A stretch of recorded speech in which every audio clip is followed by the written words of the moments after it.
Hi friends, welcome to Lakshmi maths. இன்னைக்கு என்ன பார்க்க போறோம் அப்படின்னு பார்த்தீங்கன்னா, இந்தியன் ஏர்ஃபோர்ஸோட நோட்டிஃபிகேஷன் வந்து ரிலீஸ் பண்ணியிருக்காங்க.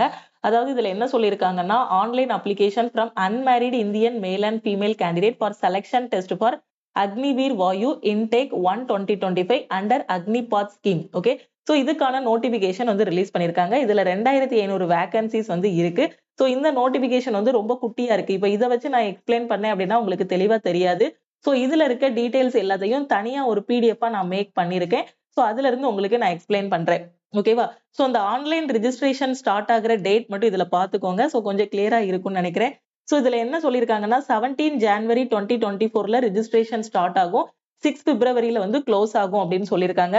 பட் கூகுள்ல போய் பார்த்தோம் அப்படின்னா அதுல வேற டேட் இருக்கு. இவங்களோட அபிஷியல் நோட்டிபிகேஷன்ல பாத்தீங்கன்னா ஆன்லைன் ரெஜிஸ்ட்ரேஷன் வந்து 17 ஜான்வரி 2024 ஸ்டார்ட் ஆகுது. 6 பிப்ரவரி 2024 க்ளோஸ் ஆகுதுன்னு சொல்லியிருக்காங்க. இப்போ ஜென்ரலா நம்ம கூகுள்ல போய் இந்த எக்ஸாம் வந்து அப்ளிகேஷன் எப்போ ஸ்டார்ட் ஆகுதுன்னு பார்த்தா அதுல 7 ஜான்வரி அப்படின்னு போட்டிருக்காங்க. ஓகேவா?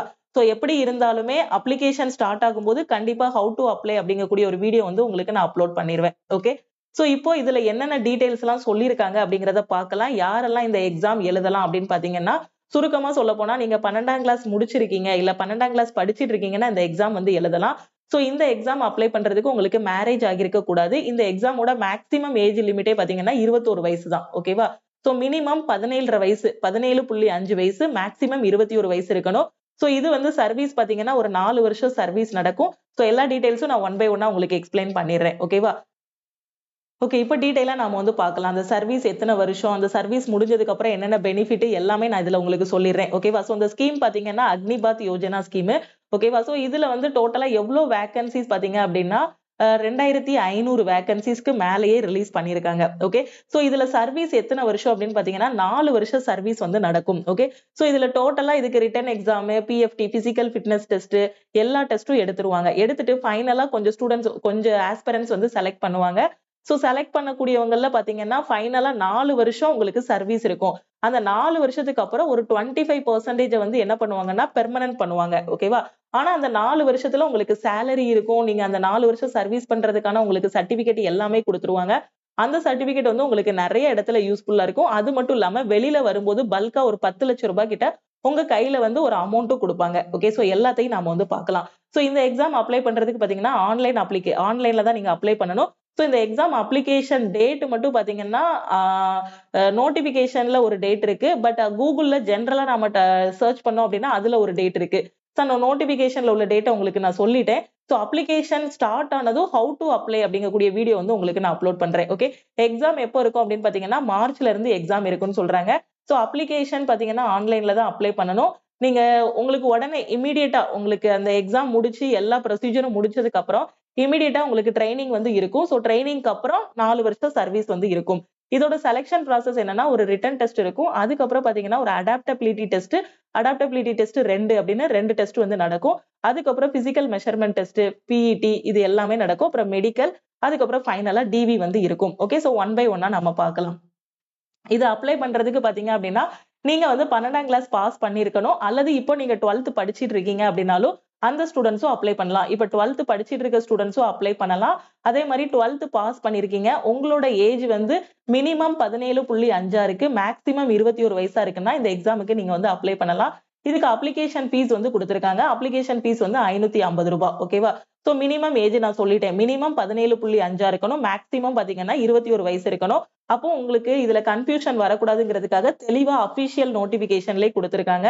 எப்ப இருந்து எப்ப வர இது பண்ணிருக்கணும் அப்படின்னு. சோ 1 ஜான்வரி 2005 இருக்கு இல்லையா? சோ இதுக்கு முன்னாடி பிறந்தவங்களா இருக்கக்கூடாது. அதே மாதிரி 1 ஜூலை 2008க்கு அப்புறமா அதுக்கு அப்புறமா பிறந்தவங்களா இருக்கக்கூடாது. ஓகேவா? சோ அவங்க தெளிவாவே எந்த டேட்ல இருந்து எந்த டேட் வரன்னு சொல்லிட்டாங்க. ஓகே, சோ மினிமம் உங்களுக்கு 17.5 இருக்கணும். மேக்ஸிமம் 21 வயசு இருக்கணும். உங்களோட டேட் ஆஃப் பர்த் வந்து நீங்க பாத்துக்கோங்க. எந்த இதுக்கு முன்னாடி, அதாவது 1 ஜான்வரி 2005. ஓகே, சோ இதுக்கு முன்னாடி பிறந்தவங்களா இருக்கக்கூடாது. 2008க்கு அப்புறமா இருக்கக்கூடிய டேட் ஆஃப் பர்த்தா உங்களுக்கு இருக்கக்கூடாது. 1 ஜூலை 2008க்கு அப்புறம் உள்ள டேட் ஆஃப் பர்த்தா இருக்கக்கூடாது. ஓகேவா? சோ இதோட ஏஜ் லிமிட் 17.5 மினிமம், மேக்ஸிமம் வந்து 21 வயசு. எல்லா கேட்டகரிக்குமே இதேதான். அது மாதிரி இதுக்கு வந்து ஃபர்ஸ்ட் கண்டிஷன் என்ன அப்படின்னு பாத்தீங்கன்னா நீங்க மேலா இருந்தாலும் சரி, ஃபீமேலா இருந்தாலும் சரி, உங்களுக்கு மேரேஜ் ஆகியிருக்க கூடாது. அன்மேரிடு மேல் அண்ட் ஃபீமேல். அதே மாதிரி இங்க 4 வருஷம் சர்வீஸ் இருக்கு இல்லையா? அந்த சர்வீஸ்க்கு அப்புறம் தான் நீங்க என்ன பண்ண முடியும்னா சர்வீஸ் முடிஞ்சதுக்கு அப்புறம் நீங்க வந்து மேரேஜ் பண்ணிக்கலாம். ஓகேவா? சோ இப்போ நீங்க ஒரு 17.5 ஒரு ஸ்டூடெண்ட் வந்து இப்ப 12th படிக்கிறாங்க. இந்த எக்ஸாம் எழுதி பாஸ் பண்ணிட்டாங்கன்னு வச்சுக்கோங்க. அவங்களுக்கு பாத்தீங்கன்னா 4 வருஷம் சர்வீஸ் இருக்கும். ஓகேவா? சோ 4 வருஷம் சர்வீஸ்ல அவங்களுக்கு சேலரி எல்லாமே ப்ரொவைட் பண்ணிருவாங்க. இந்த 4 வருஷத்துல அவங்க எப்பவுமே என்ன பண்ணக்கூடாது? 4 வருஷத்துல மேரேஜ் பண்ணக்கூடாது. சோ சர்வீஸ் முடிஞ்சதுக்கு அப்புறம் அவங்க என்ன பண்ணிக்கலாம்? மேரேஜ் பண்ணிக்கலாம். இப்போ அப்ளை பண்ணும்போது நீங்க அன்மேரிடா இருக்கணும். ஓகே? இதுக்கான எலிஜிபிலிட்டி பாத்தீங்க அப்படின்னா, சோ இதுக்கு வந்து நீங்க 12th வந்து சயின்ஸ் குரூப் எடுத்திருக்கவங்களும் அப்ளை பண்ணலாம். 12th வந்து சயின்ஸ் குரூப் இல்ல அப்படின்னாலும் நீங்க வந்து அப்ளை பண்ணலாம். ஓகேவா? சோ சயின்ஸ் குரூப் எடுத்திருக்கீங்க. Eligibility criteria for science subject 2 பேருக்கும் 2 விதமா டெஸ்ட் நடக்கும். சோ இத எக்ஸ்ன்னு சொல்லுவாங்க. அத ஒய் குரூப்ன்னு சொல்லுவாங்க. ஓகேவா? சப்போஸ் நீங்க சயின்ஸ் குரூப் எடுத்திருக்கீங்க 12th அப்படின்னா, உங்களுக்கான குவாலிஃபிகேஷன் என்னன்னா 10th +2 படிச்சிருக்கணும். நீங்க எடுத்த சப்ஜெக்ட் பாத்தீங்கன்னா, அதுல மேத்ஸ், பிசிக்ஸ், இங்கிலீஷ் இருக்கணும். ஓகேவா? சோ உங்களோட ஓவரால் மார்க் பாத்தீங்கன்னா 50% வந்து உங்களோட 12th மார்க் வந்து இருக்கணும். ஓவராலா 50% இருக்கணும். அதே மாதிரி இங்கிலீஷ்ல பாத்தீங்க அப்படின்னா 50% இருக்கணும். ஓகே. சோ நீங்க 12th படிச்சிருக்கணும். 12th சயின்ஸ் குரூப்பா இருக்கணும். சோ மற்ற குரூப் படிச்சவங்களுக்கும் இருக்கு. நான் அடுத்து சொல்றேன். ஓகேவா? சோ 12th சயின்ஸ் குரூப் படிச்சிருக்கணும். அதுல ஓவராலா உங்களோட பெர்சன்டேஜ் பாத்தீங்கன்னா 50% மார்க் இருக்கணும். இங்கிலீஷ்ல 50% இருக்கணும். அதே மாதிரி பாத்தீங்கன்னா, சப்போஸ் நான் 12th படிக்கல, 10th முடிச்சுட்டு நான் டிப்ளமோ போயிட்டேன் அப்படின்னு ஸ்டூடெண்ட்ஸ் இருப்பீங்க இல்லையா? நீங்களும் எலிஜிபிள் தான். இப்ப நீங்க 10th முடிச்சுட்டு டிப்ளமோ படிச்சிருக்கீங்கன்னா, 3 வருஷம் டிப்ளமோ முடிச்சிருப்பீங்க. அந்த டிப்ளமோல பாத்தீங்க அப்படின்னா, உங்களோட மார்க் ஓவராலா அந்த பெர்சன்டேஜ் வந்து 50% இருக்கணும். அட்லீஸ்ட் 50% அது இருக்கணும். இங்கிலீஷ்ல 50% மார்க் எடுக்கணும். ஓகேவா? 12th படிச்சிருந்தாலும் எழுதலாம். 12th ஈக்குவலண்டா இருந்தாலும் எழுதலாம். 12th ஈக்குவலண்ட்ங்கிறது 10th முடிச்சுட்டு டிப்ளமோ முடிச்சிருந்தா. ஓகேவா? சோ அதுக்கப்புறம் வந்து என்ன சொல்லியிருக்காங்க? Eligibility criteria for other then science subject. இப்போ நீங்க 12th சயின்ஸ் குரூப் எடுக்கல. வேற குரூப் எடுத்திருக்கீங்க. 3rd குரூப் எடுத்திருக்கீங்க அப்படின்னா, உங்களுக்கான இது என்ன அப்படின்னு பாத்தீங்கன்னா, நீங்க 12th முடிச்சிருக்கணும். அதுல 50% மார்க் இருக்கணும். அதுக்கப்புறம் இங்கிலீஷ்ல 50% இருக்கணும். ஓகேவா? சோ அதுக்கப்புறம் என்ன சொல்லியிருக்காங்க? அப்படி இல்லன்னா 2 year vocation course with minimum 50% aggregate marks, 50% mark in English. ஒண்ணு 12th முடிச்சிருக்கணும். 12th நீங்க வந்து சயின்ஸ் குரூப் எடுத்திருந்தாலும் சரி, பிசிக்ஸ், மேத்ஸ் இந்த குரூப் எடுத்திருந்தாலும், ஃபர்ஸ்ட் குரூப் எடுத்திருந்தாலும் சரி, இல்ல 3rd குரூப் எடுத்திருந்தாலும் சரி, நீங்க எலிஜிபிள் தான். ஃபர்ஸ்ட் குரூப் எடுத்தவங்க எல்லாரும் என்ன கேட்டகரின்னு சொல்லுவாங்கன்னா, எக்ஸ் குரூப்ன்னு சொல்லுவாங்க. அந்த 3rd குரூப் எடுத்தவங்க எல்லாரையுமே ஒய் குரூப்ன்னு சொல்லுவாங்க. 2 பேருக்கும் தனித்தனியா எக்ஸாம் வந்து நடக்கும். ஓகேவா? சோ இப்போ பாத்தீங்கன்னா, இப்போ எக்ஸ் குரூப் இருக்குன்னு வச்சுக்கோங்களேன். இங்க வந்து மேத்ஸ், பிசிக்ஸ், இங்கிலீஷ் எல்லாமே படிச்சிருப்பாங்க. இப்போ இந்த ஒய் குரூப்ன்னு சொல்றாங்க பாத்தீங்களா? அதர் தென் சயின்ஸ். இதுல வந்து பாத்தீங்கன்னா, இதுல என்ன சொல்லியிருக்காங்க? 12th 50% எடுக்கணும். அதுக்கப்புறம் என்ன சொல்லியிருக்காங்க? இங்கிலீஷ்ல 50% எடுத்தா போதும்னு சொல்லியிருக்காங்க. அப்படித்தானே? அப்போ அந்த பிசிக்ஸ், கெமிஸ்ட்ரி, பயாலஜி அந்த குரூப் எடுத்திருப்பீங்க இல்லையா? First group. சோ அந்த ஸ்டூடண்ட்ஸ் வந்து நீங்க எக்ஸ் குரூப்புக்கு எலிஜிபிளா இருப்பீங்க. ஒய் குரூப்புக்கும் 2க்குமே எலிஜிபிளா இருப்பீங்க. அப்ப நீங்க 2க்குமே அப்ளை பண்ணுங்க. ஓகேவா? சோ நீங்க என்ன படிச்சிருக்கீங்கங்கிறத பாருங்க. நீங்க ஃபர்ஸ்ட் குரூப் எடுத்திருக்கீங்க. Maths, biology, maths, computer science இந்த மாதிரி குரூப் 12th எடுத்திருக்கீங்க அப்படின்னா, நீங்க எக்ஸ்க்கும் அப்ளை பண்ணுங்க. ஒய்க்கும் அப்ளை பண்ணலாம். ஓகேவா? சப்போஸ் நான் வந்து 3rd குரூப் எடுத்திருக்கேன். ஓகேவா? சோ காமர்ஸ் குரூப் எடுத்திருக்கேன். இந்த மாதிரி குரூப்ல நான் வரேன் அப்படின்னா, நீங்க இந்த ஒய்க்கு மட்டும் அப்ளை பண்ணிக்கலாம். ஓகே. சோ எல்லாத்தையும் நாம ஒன் பை ஒன்னா பார்க்கலாம். ஓகே. சோ இதுக்கான செலக்ஷன் ப்ராசஸ் பார்த்தீங்க அப்டின்னா, இதுக்கு வந்து ஒரு ரிட்டன் எக்ஸாம் இருக்கும். ஓகேவா? சோ இதுக்கு ஃபர்ஸ்ட் வந்து ஒரு ரிட்டன் எக்ஸாம் இருக்கும். அதுல உங்களோட ஸ்கோர வச்சு தான் ஃபைனல் செலக்ஷனே அமையும்னு சொல்லலாம். அதுக்கப்புறம் பார்த்தீங்கன்னா, உங்களுக்கு அடாப்டபிலிட்டி டெஸ்ட் 1, அடாப்டபிலிட்டி டெஸ்ட் 2ன்னு இருக்கும். அதுக்கப்புறம் physical efficiency test, physical measurement test இருக்கும். அதுக்கப்புறம் ஃபைனலா வந்து டிவி அண்ட் மெடிக்கல் வந்து இருக்கும். ஓகே. சோ தெளிவா சொல்லியிருக்காங்க. அன்மேரிட் மேல் அண்ட் ஃபீமேல் தான் இந்த எக்ஸாமுக்கு அப்ளை பண்ண முடியும். அதே மாதிரி இதுக்கு வந்து பார்த்தீங்கன்னா, கண்ணாடி போட்டிருக்கவங்க இந்த எக்ஸாம் வந்து எழுதலாம். அதே மாதிரி இதுக்கு ஹைட்டும் வந்து ரொம்ப செக் பண்ண மாட்டாங்க. ஓகேவா? சோ ரொம்ப என்ன சொல்ல ஒரு சின்ன வயசுலயே நான் வந்து ஒரு வேலைக்கு போணும் அப்படின்னு நினைக்கிற ஸ்டூடண்ட்ஸ் இந்த எக்ஸாம் வந்து நீங்க ட்ரை பண்ணலாம். ஓகேவா? சோ அது மாதிரி இதுக்கு சிலபஸும் பாத்தீங்கன்னா ரொம்ப கம்மி தான் சிலபஸ். ஓகே. இப்போ இதுல பாத்தீங்க அப்படின்னா, இதுல எக்ஸ் குரூப் சொன்னேன், ஒய் குரூப் சொன்னேன். அதுக்கப்புறம் பாத்தீங்கன்னா, இந்த எக்ஸ் குரூப்ல இருக்கிறவங்க பாத்தீங்கன்னா, இந்த ஒய் குரூப்புக்கும் எலிஜிபிளா இருப்பாங்க. அப்ப அவங்களுக்கு அந்த 2க்குமே எலிஜிபிளா இருக்கிறவங்களுக்கு எக்ஸ் பிளஸ் ஒய் குரூப்னு சொல்லுவாங்க. ஓகே. சோ அவங்களுக்கு எக்ஸாம் வந்து வேற மாதிரி நடக்கும். ஓகே. சோ இப்போ நீங்க 12th படிச்சிருக்கீங்க. இந்த எக்ஸாமுக்கு அப்ளை பண்ணிட்டீங்க. இப்போ வந்து நீங்க எக்ஸ் குரூப் அதாவது பிசிக்ஸ், கெமிஸ்ட்ரி, பயாலஜி படிச்சிருப்பீங்க இல்லையா? அப்படி படிச்சிருக்கீங்க அப்படின்னா, உங்களுக்கு வந்து ரிட்டன் டெஸ்ட் எப்படி இருக்கும் அப்படின்னு பாத்தீங்கன்னா, இங்கிலீஷ், மேத்ஸ், பிசிக்ஸ் இந்த 3 சப்ஜெக்ட்ல இருந்து உங்களுக்கு கொஸ்டின்ஸ் வந்து கேட்பாங்க. டோட்டலா 70 மார்க் வந்து எக்ஸாம் எழுதுவீங்க. டைம் வந்து பாத்தீங்கன்னா 1 ஹவர் டைம். இங்கிலீஷ்ல 20 கொஸ்டின் கேட்பாங்க. மேத்ஸ்ல 25 கொஸ்டின். பிசிக்ஸ்ல 25 கொஸ்டின். ஓகேவா? இதுல இந்த இங்கிலீஷ்ல பாத்தீங்க அப்படின்னா ரொம்ப ஈஸியா ஃபுல் மார்க் வாங்கிடலாம். ஏன்னா இந்த எக்ஸாமோட குவாலிபிகேஷனே 12ஆம் கிளாஸ் தான். இப்போ நீங்க இந்த 10ஆம் கிளாஸ் 12ஆம் கிளாஸ்ல படிச்சிருப்பீங்க இல்லையா? இங்கிலீஷோட எரர் ஸ்பாட்டிங், மிஸ்பெல்ட், அதுக்கப்புறம் one word substitution, odd one out மாதிரி. சோ இந்த மாதிரி படிச்சது எல்லாமே இதுல பார்ட்ஸ் ஆஃப் ஸ்பீச் இது எல்லாமே இங்கிலீஷ்ல கேட்பாங்க. ஓகே, சோ மேக்ஸ பொறுத்த வரைக்கும் பாத்தீங்கன்னா உங்க 12th இருக்கக்கூடிய அந்த மேக்ஸ். ஓகேவா? சோ அந்த மாதிரி மேக்ஸ் வந்து இதுல கேட்பாங்க. பிசிக்ஸ்ல பொறுத்த வரைக்கும் பாத்தீங்கன்னா பிசிக்ஸுக்கு நம்ம கோர்ஸ்ல இருக்க வீடியோஸ் மட்டுமே போதும். ஓகேவா? சோ நம்ம ஆல் இன் ஒன் கோர்ஸ்ல பிசிக்ஸ் வந்து ரொம்ப தெளிவா டீச் பண்ணிருப்போம். அதுல உங்களுக்கு வந்து தியரி கொஸ்டின்ஸ், ப்ராப்ளமேட்டிக் கொஸ்டின்ஸ் எல்லாமே டீச் பண்ணிருப்போம். இது மட்டும் நீங்க வந்து ஃபாலோ பண்ணாலே பிசிக்ஸ்லயும் நல்ல மார்க் வாங்கிடலாம். ஓகேவா? சோ இந்த எக்ஸாம் டைம் பாத்தீங்கன்னா 1 hour, டோட்டல் மார்க் வந்து 70. இப்போ ரயில்வே, எஸ்எஸ்சி இந்த எக்ஸாம்லாம் கம்பேர் பண்ணும்போது இந்த எக்ஸாமுக்கு வந்து கட் ஆஃப் வந்து ரொம்ப ரொம்ப கம்மியா இருக்கும். ஓகேவா? சோ இப்போ நீங்க ஓவராலா பாத்தீங்கன்னா 70க்கு ஒரு 30 கிட்ட ஒரு 25 to 30 இந்த ரேஞ்ச்ல நீங்க இந்த எக்ஸாம்ல வந்து மார்க் வாங்குனாலே உங்களுக்கு செலக்ஷன் இருக்கும். யாருக்குன்னா இந்த எக்ஸ் குரூப்புக்கு 25 to 30 மார்க் வாங்கினா போதும். 25 to 30ங்கிறது ரொம்ப ஈஸி. இங்கிலீஷ் வந்து ரொம்ப ரொம்ப ஈஸியா தான் இருக்கும் பேப்பரு. அப்ப அந்த இங்கிலீஷ்ல வந்து ஒரு 20க்கு 15 மார்க் வாங்கிட்டீங்கன்னா கூட ஒரு ஆவரேஜ் ஸ்டூடெண்ட்டா இருந்தா கூட ஒரு 10 மார்க்காவது வாங்கலாம். So 15 mark வாங்கிரலாம். பிசிக்ஸ பொறுத்தவரைக்கும் நம்ம வீடியோஸ்ல என்னெல்லாம் குடுத்திருக்கோமோ அது மட்டும் போதும்.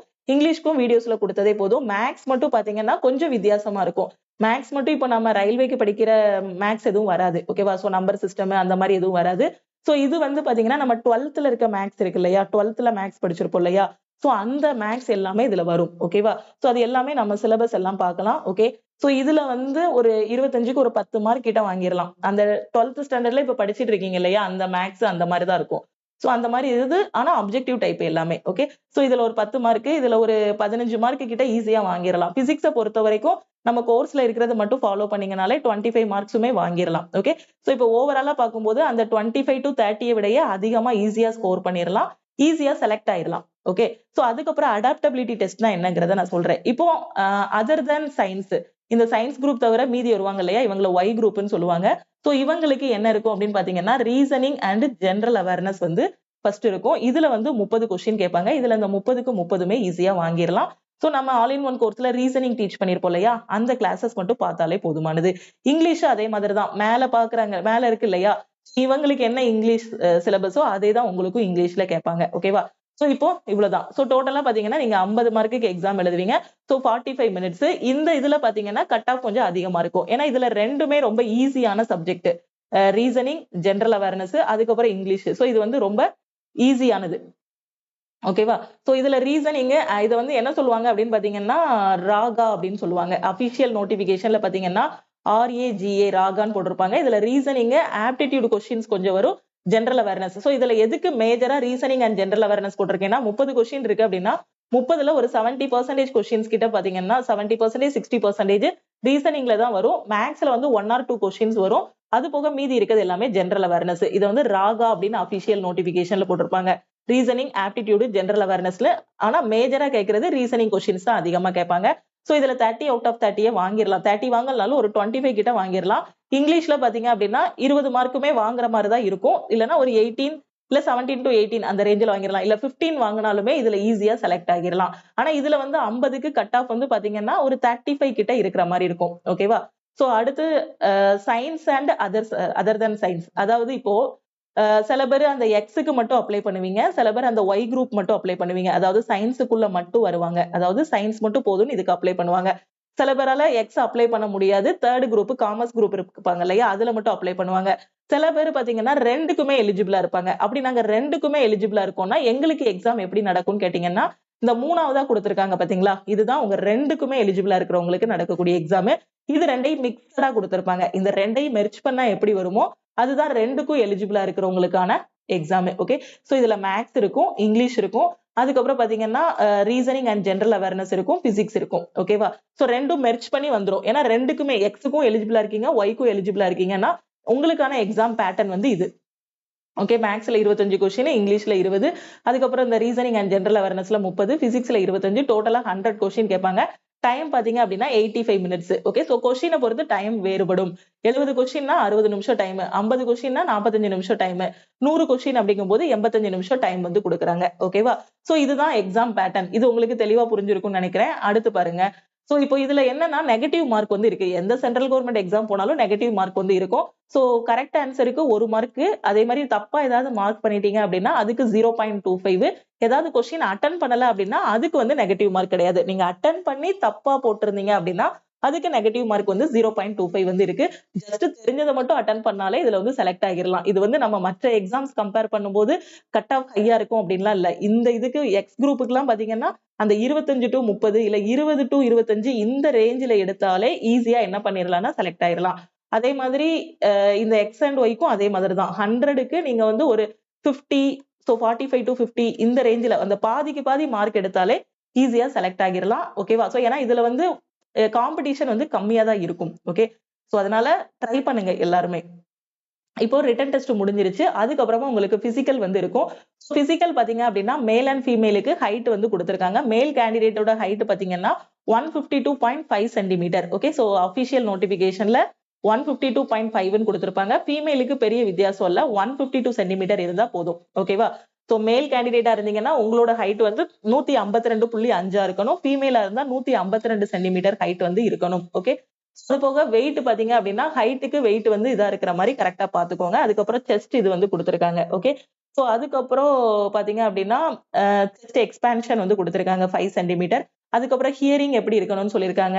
சோ அதுக்கப்புறம் டென்டல். ஓகே, சோ நம்ம பல்லு வந்து எப்படி இருக்கணும்னு சொல்லியிருக்காங்க. ஓகே, சோ கண்டிப்பா எல்லாருக்கும் ஹெல்த்தி கம்ஸ் அந்த மாதிரி தான் இருக்கும். அதுக்கப்புறம் ஃபைனலா பாத்தீங்கன்னா பிசிக்கல் ஃபிட்னஸ் டெஸ்ட். இந்த மெஷர்மெண்ட் டெஸ்ட்டுக்கு அப்புறமா இந்த ஃபிட்னஸ் டெஸ்ட் வந்து நடக்கும். ஓகேவா? சோ ஃபிட்னஸ் டெஸ்ட்டுக்கு முன்னாடி, ஓகே, சோ அதுக்கு முன்னாடி ஒண்ணு சொல்ல மறந்துட்டேன். ரிட்டன் டெஸ்ட்டுக்கு அப்புறம் உங்களுக்கு என்ன நடக்கும்னா அடாப்டபிலிட்டி டெஸ்ட் வந்து நடக்கும். அடாப்டபிலிட்டி டெஸ்ட் வந்து அடாப்டபிலிட்டி டெஸ்ட் 2ன்னு 2 நடக்கும். அடாப்டபிலிட்டி டெஸ்ட் 1, அடாப்டபிலிட்டி டெஸ்ட் 2 நடக்கும். ஓகேவா? சோ ஃபர்ஸ்ட் ரிட்டன் டெஸ்ட் எழுதுவீங்க இல்லையா? அந்த ரிட்டன் டெஸ்ட் முடிஞ்சதுக்கு அப்புறமா உங்களுக்கு அடாப்டபிலிட்டி டெஸ்ட்னு ஒண்ணு நடக்கும். ரிட்டன் மட்டும் தான் கொஞ்சம் இது பண்ற மாதிரி இருக்கும். அடாப்டபிலிட்டி டெஸ்ட்லாம் ரொம்ப குயிக்கா முடிஞ்சிடும். இதுல என்ன செக் பண்ணுவாங்க அப்படின்னு பாத்தீங்கன்னா ஜஸ்ட் ஒரு ஜிடி மாதிரி கம்பெனிலலாம் எப்படி வந்து ஒரு இன்டர்வியூ வச்சுட்டு ஒரு ரிட்டன் டெஸ்ட் முடிச்சுட்டு ஜிடி நடக்கும் இல்லையா? அதே மாதிரி ஏதாவது ஒரு டாபிக் கொடுத்து ஒரு ஜிடி, ஒரு குரூப் டிஸ்கஷன் மாதிரியோ இல்ல உங்களுக்கு சில அப்ஜெக்டிவ் கொஸ்டின்ஸ் வந்து கேட்பாங்க. சம் பர்சனாலிட்டி டெஸ்ட் மாதிரின்னு வச்சுக்கோங்க. சோ அந்த மாதிரி தான் அடாப்டபிலிட்டி டெஸ்ட் வந்து நடக்கும். அடாப்டபிலிட்டி டெஸ்ட்டுக்கு அப்புறமா இந்த பிசிக்கல் மெஷர்மெண்ட் டெஸ்ட் நடக்கும். அதுக்கப்புறமா பாத்தீங்கன்னா இந்த பிசிக்கல் ஃபிட்னஸ் டெஸ்ட் வந்து நடக்கும். சோ பிசிக்கல் ஃபிட்னஸ் டெஸ்ட்ல பாத்தீங்க அப்படின்னா ஃபர்ஸ்ட் இது பாத்தீங்கன்னா candidates have to complete 1.6 kilometre run as per the following timing to qualify for PFT2. ஓகேவா?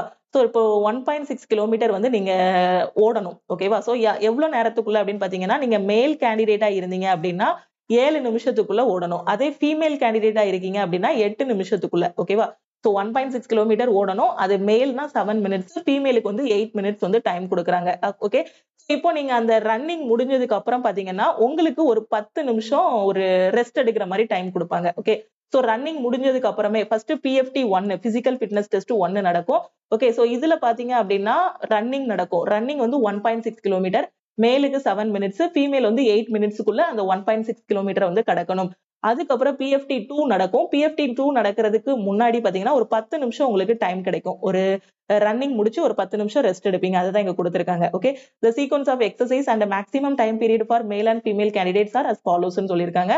இப்போ மேல் கேண்டிடேட் ஃபர்ஸ்ட் ரன்னிங் முடிச்சுட்டு வந்துட்டீங்க. அதுக்கப்புறம் பாத்தீங்கன்னா உங்களுக்கு 10 புஷ்அப், ஓகே, 10 சிட்அப்ஸ் வந்து எடுக்க சொல்லுவாங்க, 20 ஸ்குவாட்ஸ். ஓகேவா? சோ அதுக்கப்புறம் பாத்தீங்கன்னா 1 மினிட் 1 மினிட் 1 மினிட் எல்லாத்துக்குமே பாத்தீங்கன்னா 1 மினிட். ஓகே, ஃபீமேல் கேண்டிடேட்டுக்கு பாத்தீங்க அப்படின்னா 10 sit up 15 squats. Okay, so 1 minute 30 seconds. அதுக்கப்புறம் உள்ளதுக்கு வந்து 1 minute. Okay, so test will be conducted after 10 minutes break on completion of run test. Running முடிஞ்சு 10 நிமிஷத்துக்கு அப்புறம் தான் அந்த டெஸ்ட் நடக்கும். அதுக்கப்புறம் பாத்தீங்கன்னா test will be conducted after 2 minutes break on completion of 10 push up. இப்போ 10 புஷ்அப் எடுத்துட்டீங்க அப்படின்னா அடுத்து சிட்அப்ஸ் எடுக்கணும் அப்படின்னா அதுக்கு வந்து 2 நிமிஷம் பிரேக் கொடுப்பாங்க. ரன்னிங் முடிச்சதுக்கு அப்புறம் 10 நிமிஷம் பிரேக். எதுக்கு? புஷ்அப் எடுக்கிறதுக்கு. புஷ்அப் முடிச்சு சிட்அப் எடுக்கிறதுக்கு 2 நிமிஷம் பிரேக் வந்து கொடுப்பாங்க. அதுக்கப்புறம் பாத்தீங்கன்னா test will be conducted after 2 minutes break on completion of 10 situps. So situps முடிச்சுட்டு அடுத்து ஸ்குவாட்ஸ் இருக்கு இல்லையா? சோ அதுக்கு 2 நிமிஷம் கொடுப்பாங்க. புரியுதா? ஃபர்ஸ்ட் ரன்னிங் முடிச்சுட்டு 10 நிமிஷம் பிரேக், அதுக்கப்புறம் என்ன இருக்கும், புஷ்அப் எடுக்கணும். புஷ்அப் முடிச்சுட்டு 2 நிமிஷம் பிரேக். அதுக்கப்புறம் என்ன எடுக்கணும்னா சிட்டப்ஸ் எடுக்கணும். சிட்டப் முடிச்சுட்டு 2 நிமிஷம் பிரேக். அதுக்கப்புறம் என்ன எடுக்கணும் அப்படின்னு பாத்தீங்கன்னா ஸ்குவாட்ஸ் எடுக்கணும். ஓகே.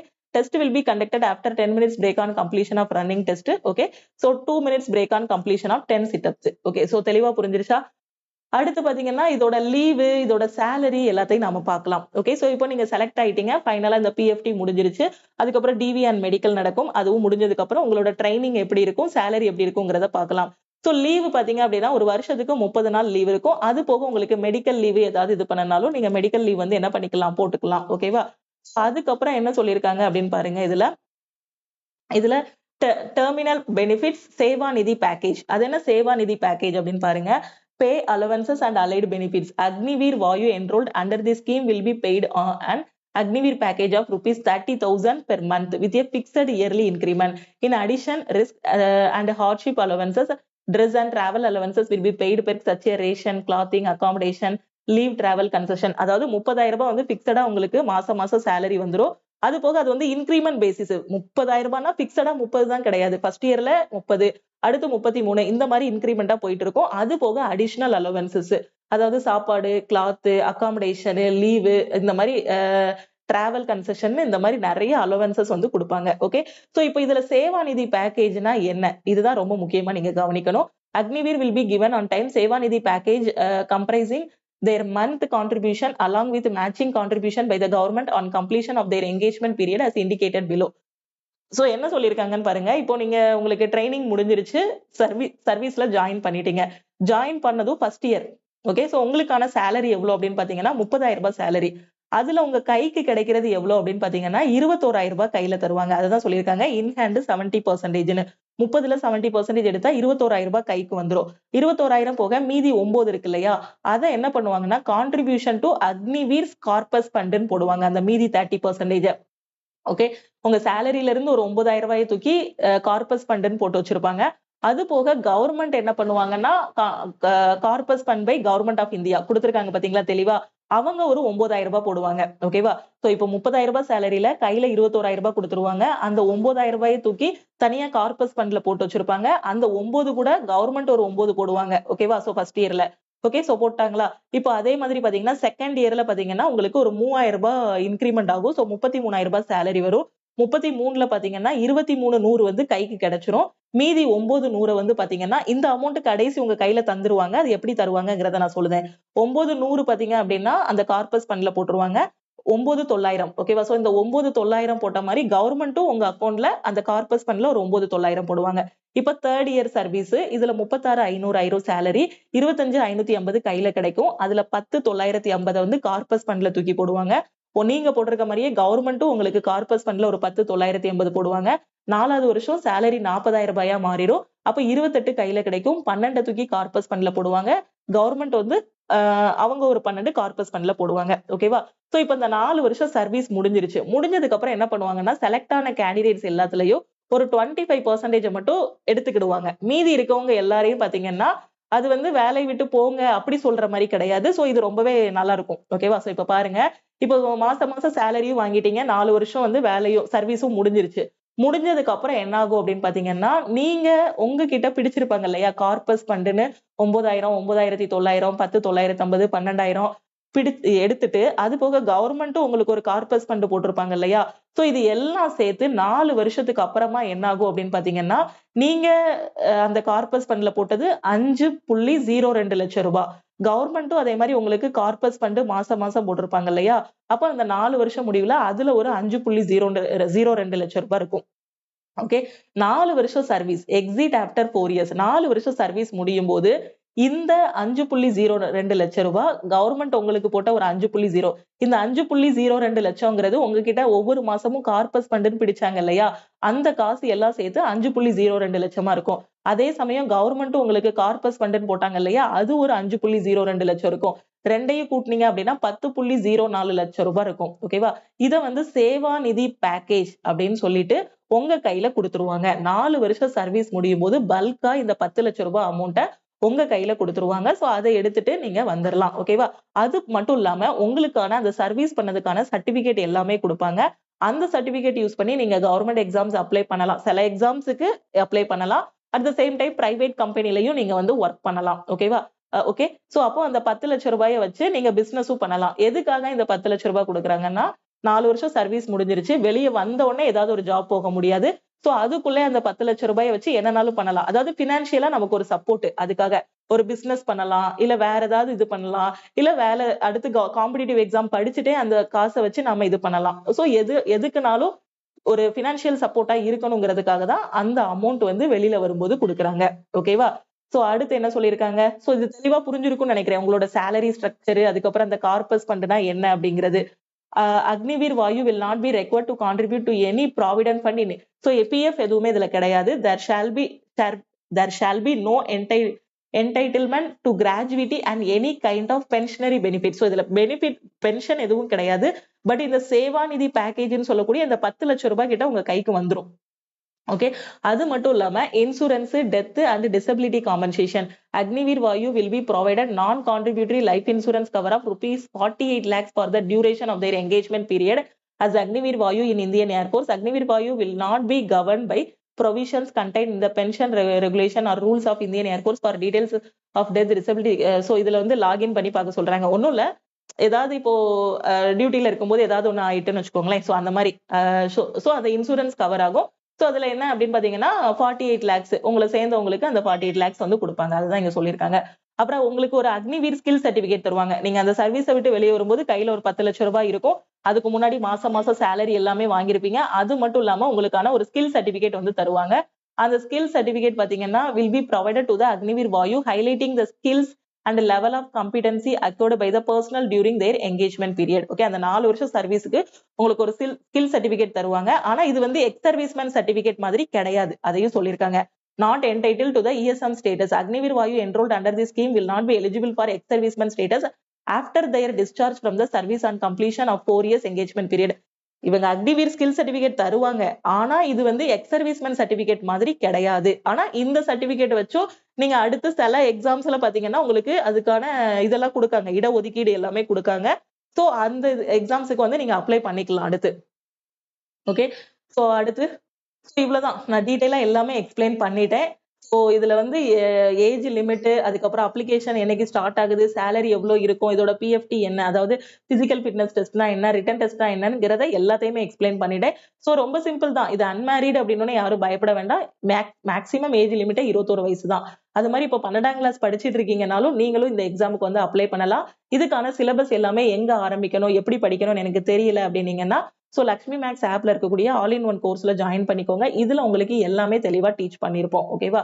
சோ இதுல கொடுத்திருக்கக்கூடிய எல்லா சப்ஜெக்ட்டுமே உங்களுக்கு வந்து கவர் ஆகும். English, maths, physics. சோ பிசிக்ஸுக்கு வந்து பாத்தீங்கன்னா இப்போ ரீசெண்டா எஸ்எஸ்சி ரயில்வே எக்ஸாம்ஸ்ல என்ன இருக்கோ அதே சிலபஸ் தான். அங்க இருக்கக்கூடிய ப்ராப்ளமேட்டிக் கொஸ்டின்ஸ், தியரி கொஸ்டின்ஸ் கரெக்டா பாத்தீங்கன்னா இதுல ஃபுல் மார்க் வாங்கிடலாம்.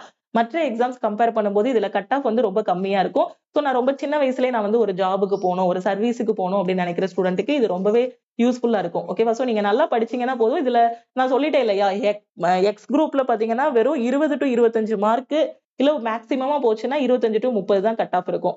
மினிமமா பாத்தீங்கன்னா 20 to 25. 70க்கு 20 மார்க் வாங்குறதுங்கிறது ரொம்ப ஈஸி. ரொம்ப முக்கியமான கொஸ்டின் மட்டும் படிச்சாலே ஈஸியா கிளியர் பண்ணிடலாம். சோ ஆனா நீங்க படிக்கணும். ஜஸ்ட் ஒரு 1 மந்த் இல்லைன்னா 2 மந்த் படிச்சா போதும். எக்ஸாம் வந்து மார்ச்ல தான் இருக்கும். மார்ச்ல எக்ஸாம் முடிச்சு இதெல்லாம் முடிச்சு உங்களுக்கு ட்ரைனிங் போடுறதுக்கு எப்படியும் 6 ஆனா குயிக்கா நடக்கும். பட் இப்ப இருந்து கால்குலேட் பண்ணீங்கன்னா ஒரு 6 மாசத்துக்குள்ள நீங்க வேலைக்கு போயிடலாம். ஓகேவா? சர்வீஸுக்கு போயிடலாம். ஓகே. சோ எப்படி படிக்கணும் அப்படிங்கிற ஸ்டூடெண்ட் பிளே ஸ்டோர்ல லக்ஷ்மி மேக்ஸ் ஆப்பை டவுன்லோட் பண்ணிக்கோங்க. சோ ரொம்ப ஈஸியா கிளியர் பண்ணிடலாம். ஓகேவா? சோ 17, 18 வயசுலயே காம்படிட்டிவ் எக்ஸாம் எழுதிட்டீங்க அப்படின்னா இதுல ஒரு நல்ல அவேர்னஸ் கிடைக்கும். வெளியில வரும்போது இன்னும் பெரிய லெவல் எக்ஸாம்ஸ் எல்லாமே நீங்க வந்து ட்ரை பண்ணலாம். ஓகேவா? சோ அந்த 4 வருஷம் சர்வீஸ்ல பாத்தீங்கன்னா கண்டிப்பா 4 வருஷம் நீங்க சர்வீஸ்ல இருக்கணும். இடையில வேற ஏதாவது எக்ஸாம் எழுதியோ உங்களுக்கு ஒரு ஜாப் கிடைக்குது. சோ அந்த மாதிரி ஏதாவது வெளியே வர மாதிரி இருந்துச்சுன்னா அப்ப வெளியே வர முடியாது. அதையும் நான் சொல்லிட்டேன். ஓகேவா? ஆனா இது வந்து ஒரு நல்ல ஒரு ஆப்பர்ச்சுனிட்டி. ஓகே. சோ ஏன்னா ஒரு எக்ஸாம்ஸ் எழுதி ஒரு 17, 18 வயசுல ஒரு நல்ல ஒரு சர்வீஸுக்கு போறது, அதுக்கப்புறம் வெளியில வரும்போது பல்கா ஒரு அமௌண்ட், அந்த அமௌண்ட்டை வச்சு நீங்க ஒரு பிசினஸும் பண்ணலாம். இல்ல ஒரு மணி வந்து இம்பார்ட்டன்ட் தான். மணி சில பேர் சொல்லுவாங்க பணம் லைஃப் இல்ல அப்படின்ட்டு. அந்த 10 லேக்ஸ்ங்கிறது ஒரு 22 வயசுல வெளிய வரும்போது, 21, 22 வயசுல வெளிய வரும்போது அது ஒரு ஒரு ஒரு தைரியத்த குடுக்கும். ஓகேவா? சோ எல்லாமே ரொம்ப பெர்ஃபெக்ட்டா குடுத்திருக்காங்க. சோ எஃபோர்ட் போடுங்க. கண்டிப்பா இந்த எக்ஸாம் வந்து கிளியர் பண்ணிரலாம். சோ அதுக்கு கிளியர் பண்றதுக்கு லக்ஷ்மி மேக்ஸ் ஆப்ப டவுன்லோட் பண்ணிக்கோங்க. டவுன்லோட் பண்ணிட்டு உங்களோட மொபைல் நம்பர் என்டர் பண்ணுங்க. ஸோ இதுல ஆல் இன் ஒன் கோர்ஸ்ன்னு இருக்கும். ஸோ இதுல நீங்க ஜாயின் பண்ணிக்கலாம். ஸோ இந்த ஒரு எக்ஸாம் மட்டும் இல்ல, அதுக்கு அடுத்து வரக்கூடிய இப்போ எஸ்எஸ்சியோ, ரயில்வேயோ என்ன எக்ஸாம் நீங்க ப்ரிப்பேர் பண்ணாலும் சரி, எல்லா எக்ஸாமுக்குமான கிளாஸஸும் இந்த ஒரு கோர்ஸ்லயே உங்களுக்கு வந்து ப்ரொவைட் பண்ணியிருப்போம். ஓகேவா? ஸோ அதே மாதிரி இதுல வந்து லிமிட்டடா படிச்சா போதும். நான் இப்ப சொன்னேன் பாத்தீங்களா, இந்த எக்ஸாமுக்கு என்னென்ன சப்ஜெக்ட்னு. இதுல வந்து ரொம்ப லிமிட்டடா படிச்சாலே போதும். அதுக்கு தனித்தனியா ஃபோல்டர் வந்து குடுத்திருப்போம். ஓகேவா? ஸோ ஏர்ஃபோர்ஸ் அக்னிவீர்னு ஒரு ஃபோல்டர் வந்து குடுத்திருப்போம். ஸோ அதுல ரொம்ப லிமிட்டடா மேத்ஸ், ரீசனிங் ஸோ ஒரு மாசம் இல்ல 2 மாசத்துல இந்த சிலபஸ முடிச்சிரலாம்.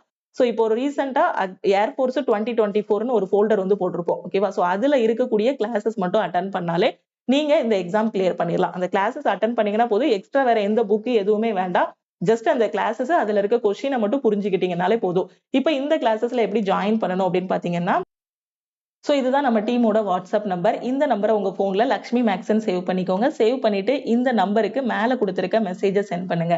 ஐ want to join all in one course message அனுப்புனீங்கன்னா டீம்ல இருந்து கான்டாக்ட் பண்ணிட்டு ஜிபே நம்பர் இல்ல அக்கௌண்ட் நம்பர் கொடுப்பாங்க. அதுக்கு நீங்க 1999 பே பண்ணிட்டு பேமெண்டோட ஸ்கிரீன்ஷாட் சென்ட் பண்ணீங்கன்னா டீம் வந்து பேக் எண்ட்ல இருந்து உங்களுக்கு அக்சஸ் கொடுத்துருவாங்க. வேற இந்த எக்ஸாம் பத்தி வேற ஏதோ டவுட் இருந்தாலும் இந்த நம்பருக்கே கால் பண்ணியோ வாட்ஸ்அப் பண்ணியோ கேட்டுக்கலாம். நீங்க படிக்க வேண்டிய எல்லாமே அந்த ஒரு கோர்ஸ்லயே பெர்ஃபெக்ட்டா கொடுத்திருப்போம். ஒரு 1.5 மாசம் கரெக்டா ஸ்பெண்ட் பண்ணீங்கன்னா போதும். இந்த ஏர்ஃபோர்ஸ் எக்ஸாம் வந்து நீங்க ஈஸியா கிளியர் பண்ணிரலாம். ஓகேவா? சோ அதே மாதிரி உங்க ஃப்ரெண்ட்ஸும் எக்ஸாமுக்கு படிக்கிறாங்க, இல்ல ஸ்கூல் படிச்சிட்டு இருக்காங்க, 12ஆம் கிளாஸ் படிக்கிறாங்க, இல்ல டிப்ளமோ படிச்சிட்டு இருக்காங்க அப்படின்னா அவங்களுக்கும் மறக்காம இந்த வீடியோவை ஷேர் பண்ணுங்க. Maximum age limit 21. சோ நீங்க college first year, second year, இப்போ 12th படிச்சிட்டு இருக்கீங்க, இல்ல college first year, second year, third year, இல்ல இன்ஜினியரிங்ல ஃபைனல் இயர் இந்த மாதிரி படிச்சிட்டு இருக்கீங்க அப்படின்னா எல்லாருமே இந்த எக்ஸாம்ஸுக்கு நீங்க வந்து என்ன பண்ணலாம்? அப்ளை பண்ணி எழுதலாம். ஓகேவா? சோ மேக்ஸிமம் ஏஜ் மட்டும் பாத்துக்கோங்க. ட்ரை பண்ணுங்க. கண்டிப்பா இந்த எக்ஸாம் ஈஸியா கிளியர் பண்ற மாதிரி தான் இருக்கும். சோ கிளாஸ் ஜாயின் பண்றதுக்கு மறக்காம இந்த நம்பருக்கு வாட்ஸ்அப் பண்ணுங்க. ஓகே. சோ அதே மாதிரி நம்ம டெலிகிராம் குரூப், டெலிகிராம் சேனல்ல இன்னும் ஜாயின் பண்ணலன்னா டெலிகிராம் குரூப் அண்ட் சேனல்லையும் ஜாயின் பண்ணிக்கோங்க. இன்ஸ்டாகிராம்லயும் லக்ஷ்மி மேக்ஸை ஃபாலோ பண்ணிக்கோங்க. தேங்க்யூ.